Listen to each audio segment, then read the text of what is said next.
So welcome everybody, and welcome back, and whatever time zone you're in.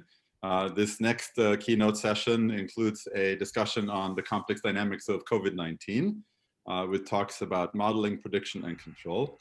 And our first presentation this afternoon, I guess, in Rome, is by Professor Bala Balachandran, who is a professor at the University of Maryland College Park and also chair of the Department of Mechanical Engineering there.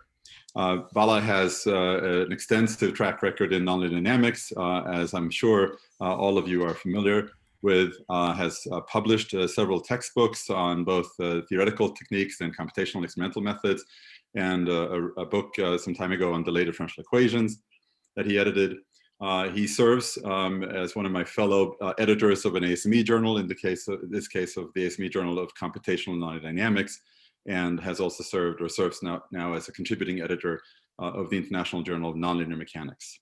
While as a fellow of the ASME and AIAA and a senior member of IEEE, and we really look forward to his presentation this afternoon on an evolution of infection dynamics. Please, Bala. Thank you, Harry.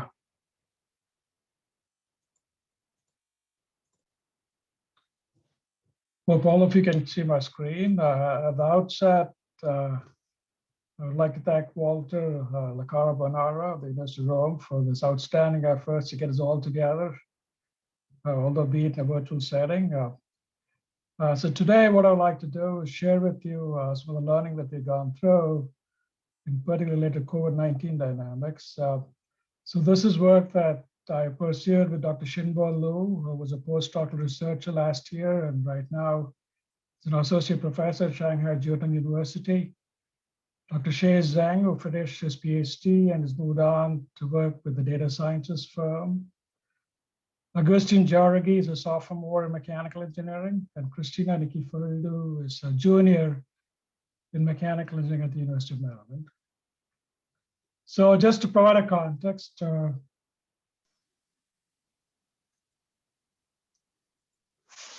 so if I look at this setting in which the US map on one side and the world map on the other side, the red indicating the areas where infection has been, the darker the color, higher the number of COVID-19 infections.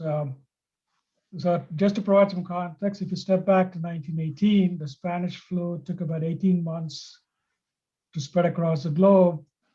On the other hand, with COVID-19, since the first reported case in China, took about 3 months to spread across the world.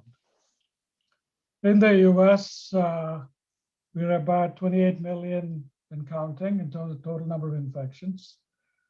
So in the graph that you see at the bottom, I have the total number of cases, plotted versus the date, be it till November of last year, at which point we are a little north of 10 million in terms of total number of infections. The circles in blue, and the orange are the daily increment cases. And you see that at that time, you thought it was the third wave that was coming up just after September in the US. For the world, on the other hand, we had things start out in China, at least if I go back to March of last year. We moved to Europe, including Italy, and then to other countries. And the third wave, in which more countries are brought in. Now, one could say we are in another wave. So for us, the interest has been in tracking this evolution of infections. Why infections? If we look at the total number of deaths in the US, it's about 1%, 2% of the total number of infections. So we've chosen to focus on infections per se, just to see how well we could model it. So back when we started learning on this topic, we thought we would use two groups of models. One is based on statistical models, based on the logistic function, the generalized logistic function. And another group was based on delayed dynamics, which Harry alluded to earlier on, which we try to bring into play in the extended compartmental models that you see listed at the bottom. Again, the goal for us was to see how well we could do forecasting based on data that is available. Also understand the effectiveness measures as quarantining, mask wearing, and other measures as well. So if I move to the middle portion of this illustration, what you see is for the state of Maryland, where I am in the US, on the y-axis, you have the total number of cases plotted.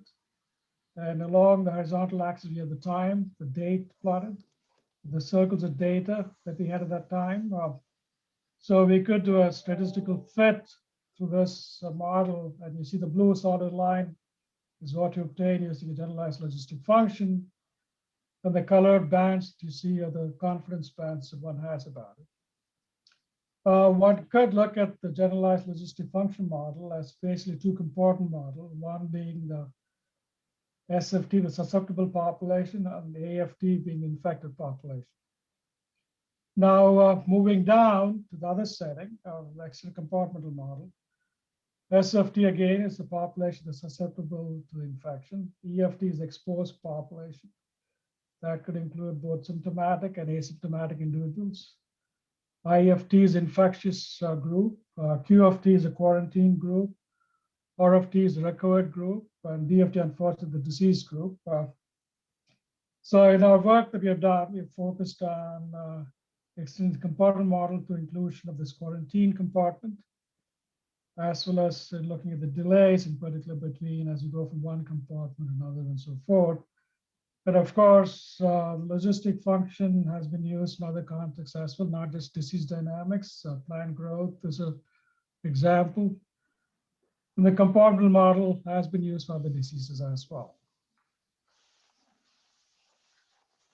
Just to step into the statistical model or the logistic function model, again, one could think of this as a two-compartment model with the flow between the susceptible population SFT and the infectious population IFT. And one could vary the exponent nu that you see in the equation below, the ordinary differential equation. And when nu is equal to 1, you recover the statistical model based on the logistic function where the sigmoidal shape of curve for the total number of cases is symmetric. As one nu makes nu larger than 1, the saturation is faster, and if lower than 1, saturation is slower. So basically, the asymmetry of this curve can be controlled by changing this exponent mu. Again, for us, this is all data-driven dynamics. So the crosses that you see in blue are for the total number of cases up until April 12th of last year, starting from March 1st. But the crosses in orange are the daily increments up until that point in time. So we found pretty much that this type of models work well for localized regions where the population is fairly homogeneous. So we went and looked at the whole world and looked at different countries, built logistic models for different countries and such. And in early July, we reached about 10 million last year. And we were able to predict that about 40 days ahead of time using these type of models. So we had basically stitched dynamical systems describing different regions, which were all put together to make this prediction. So the statistical models worked out well. Why should we look at alternative models? Well, to answer that question, so what I have in this illustration is what happened in the US in June, the June timeframe. Again, we did well with the logistic function right until that point, after which there's another wave, which we could not capture, unfortunately, with the SI model. Well, I think there's a good reason for it. That's not based precisely on disease dynamics per se. So when you have time-dependent changes, these models are not that great in capturing what happens to the dynamics. So that prompted us to look at an extended compartment model, in this case, an SCI-QR model. So with that, I come back to the illustration that you saw before with the 5 compartments, SFT, EFT, IFT, QFT, and RFT. The beta is an important parameter that you'll hear me talk about as I go further. It's infection rate. That's a parameter that you could control to social distancing, mask wearing, and other measures as well. And the other periods that come into play, 1 over sigma is incubation period.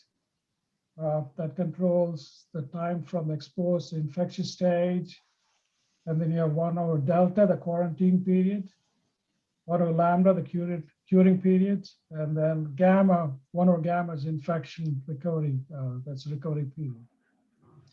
And zeta is the quarantine rate. So after testing, if somebody is put into quarantine or not, determines what zeta will be. So when we looked at this model, so for us, one aspect that we wanted to capture was if I had a group of people, let's say in compartment SFT, how would I capture the variability in response as I went from one individual to another individual? It's likely that each person may have a different response. So to address that, we use a gamma distribution to capture the time periods between the exposed population and the infectious and the quarantine, and the quarantine recovery. So we use a distributed delay with the nominal delay, for example, for the incubation period, which is typically 5 days. We use a gamma distribution around that to capture the patient variability or individual variability from one person to another.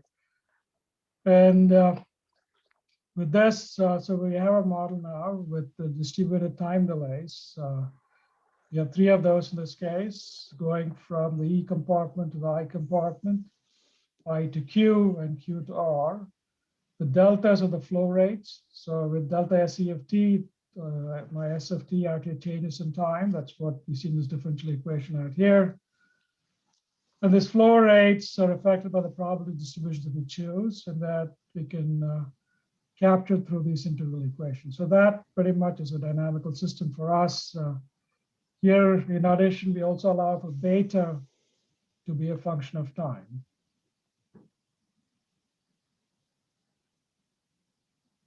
Okay, so a case study that we, for our case studies, we typically, the incubation period is about 5 days, the nominal period. The period from infected to quarantine and confirmed positive is 4 days, and then quarantine recovered. Some of these numbers are things that you might have heard before, 11 days.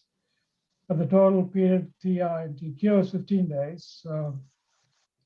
So we basically had to find numerical solutions for which we use Adam-Bashforth method in the convolutional domain MATLAB. Of course, I didn't describe to you how we record the parameters, so we had to do some inverse dynamics to capture the parameters that we had in the model. This is an example where we looked at the data from South Korea. And in this case, what you see at the bottom, again, the total number of infections plotted in blue, the daily increments plotted in orange. So in South Korea, measures were put in place February 23rd, right after which is a peak in the daily increment before we leveled off, and it's a small bump. So in our model, for the 2 different phases, one before the measures were taken, we had one infection rate that we identified, another after the infection was, after measures are taken. And then in the graph in the middle, plot B, we have the predictions. For a case, the delays were not taken into account. And in this case, the response happens right after we take the measure instantaneously, which is not quite realistic, which if I go to my graph C, there's a lag between the peak and when the measures are put into place.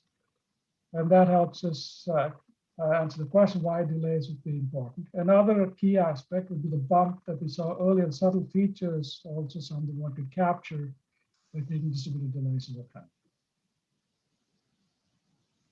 Well, you could, there's also time scales involved in this problem. It looks like we take a break for the virus over the weekend. So we have a fast scale and a slow scale.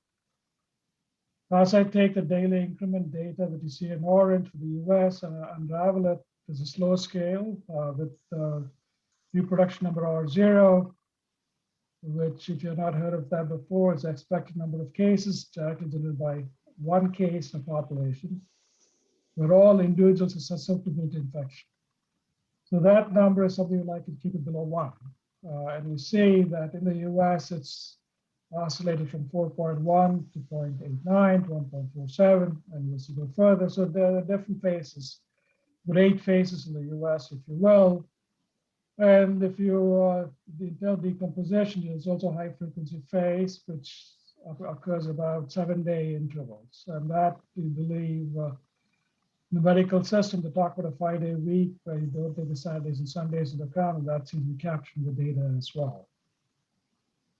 So,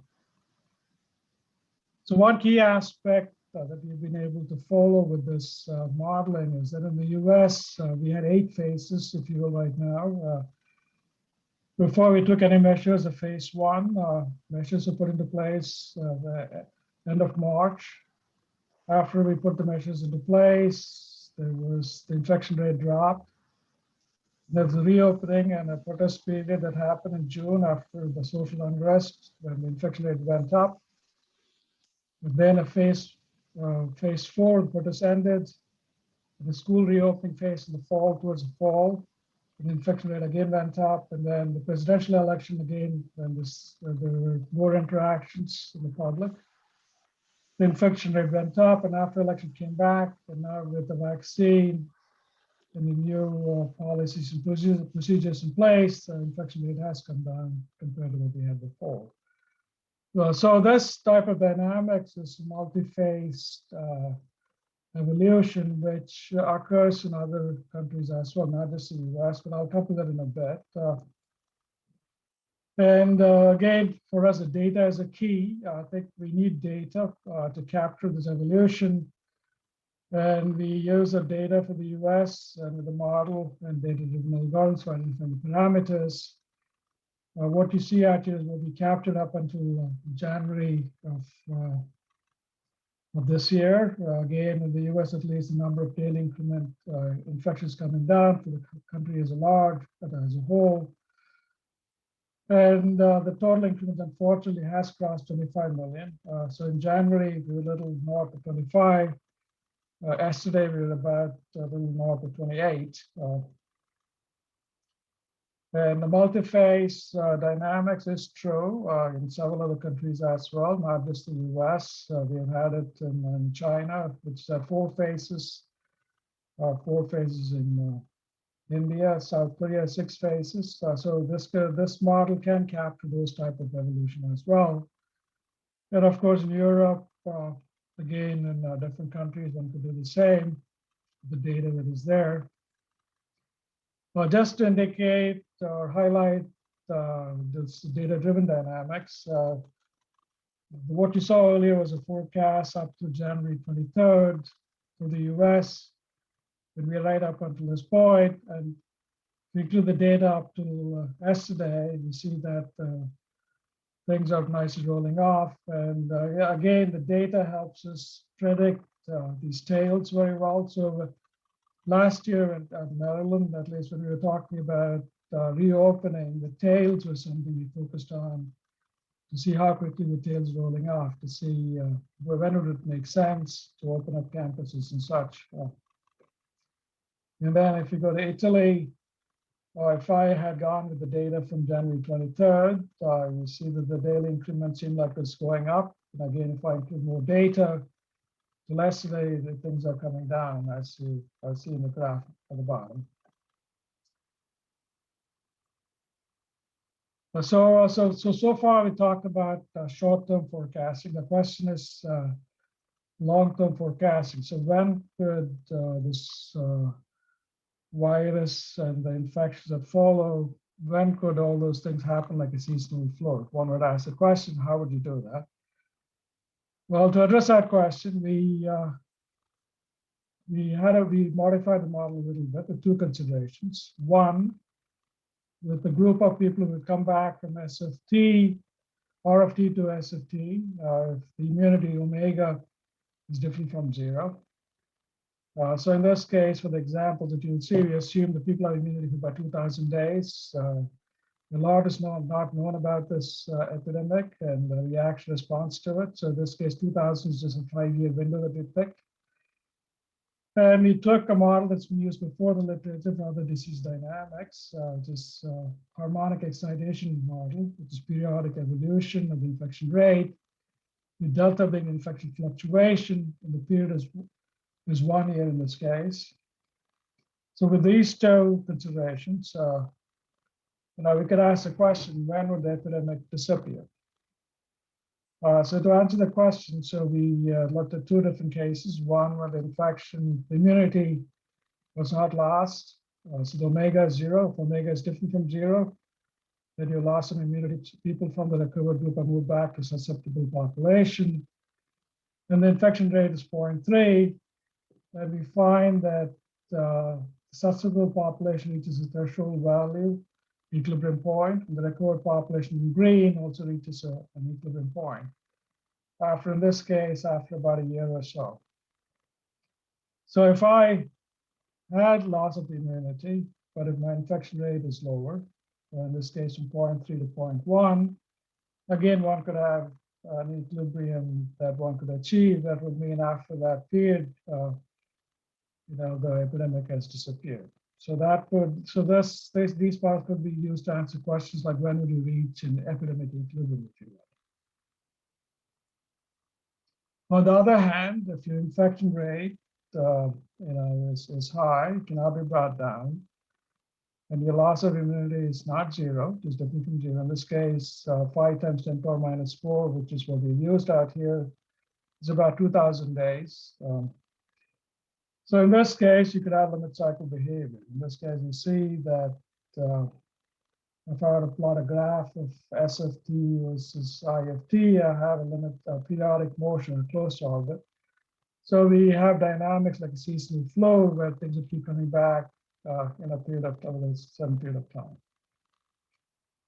Of course, if the infection rate became higher, this could be, you could also have irregular behavior, in this case, chaotic behavior, where things can happen over a long period of time.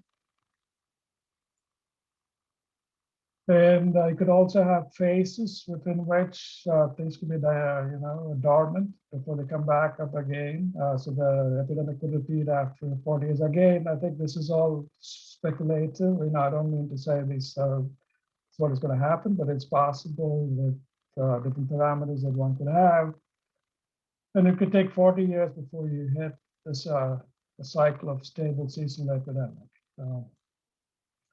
And there are interesting dynamics as well. If one were to use seasonal fluctuation and do look at the bifurcation, one could have limit cycles and the period doubling and chaotic behavior. In this case, you see bifurcation diagram on a point section that I've shown, and hysteresis behavior as well.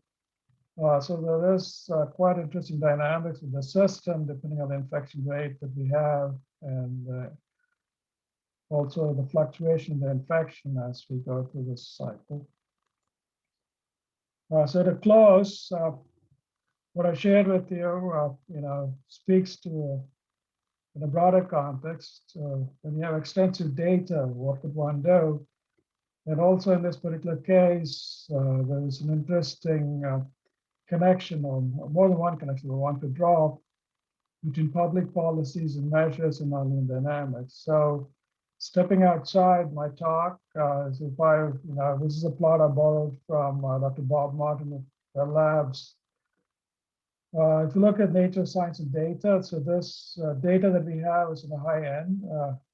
And certainly the question is, how could one take advantage of data that is available in these type of columns? So again, I believe in other talks, you might see a flavor like this as well.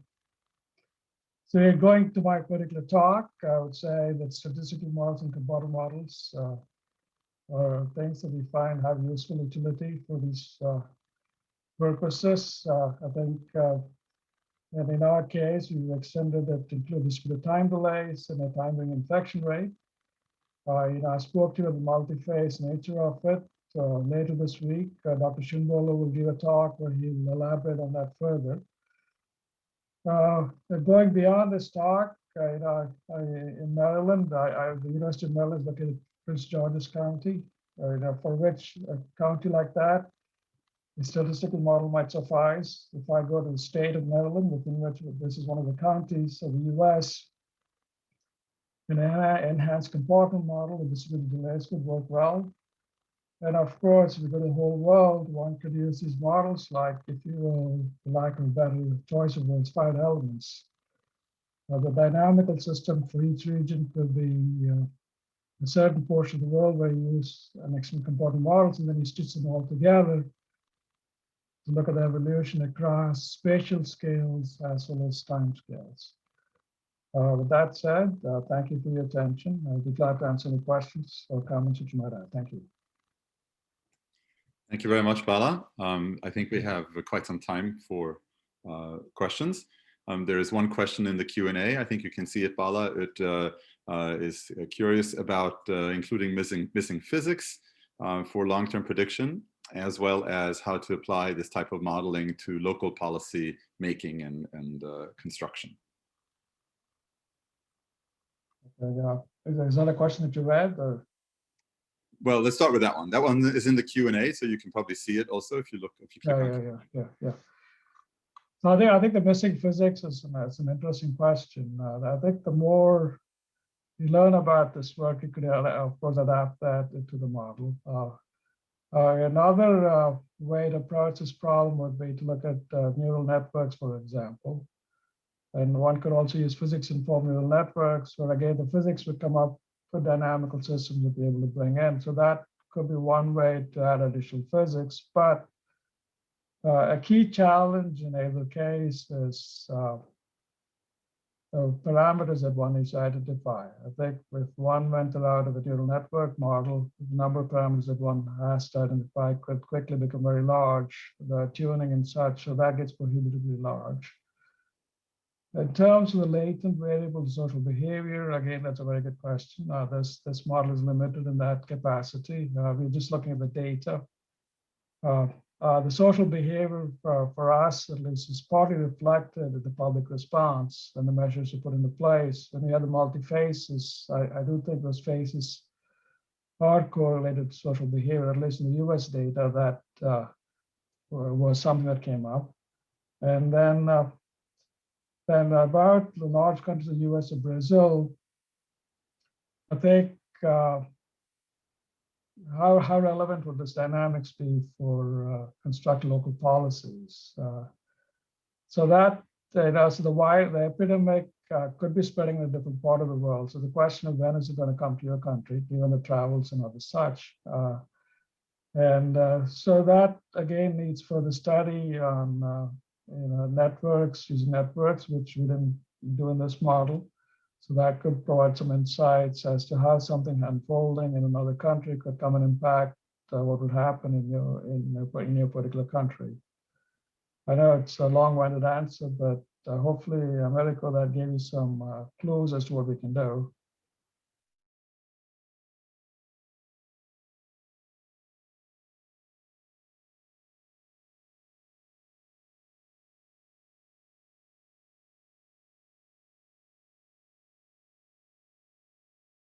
Whether distributed delay was in fact necessary for the qualitative predictions that you made, or a discrete delay would have worked just as well.